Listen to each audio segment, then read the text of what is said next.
Well, about 100 teachers stood along Forest Hill Boulevard waving signs to people driving by. Many of those teachers, as you see behind me, they are about to enter the Palm Beach School Board to go over to the school board chambers and stand in front of school board members. Now, back in November, 72% of the people who voted for a referendum to approve a tax hike that would allow more money to public schools. Now, some of those people say they feel that their vote doesn't matter. At the Palm Beach County School Board, dozens of educators dressed in red to show their support with keeping major funding in traditional public schools. They are hoping to send a message to Tallahassee.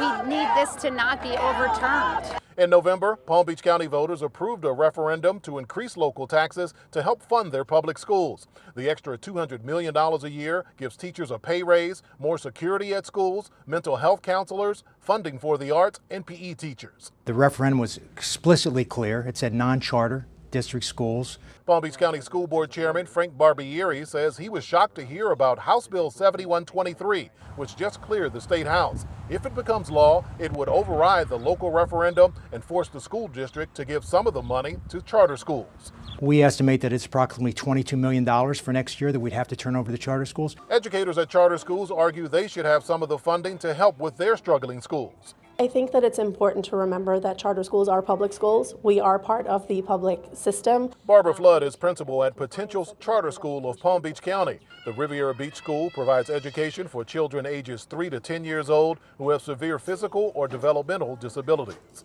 I just really hope that we are recognized for being the educators that we are, and that our teachers are recognized for being highly qualified, and that the safety of our students is recognized as being as important as anywhere else. Don't steal our votes!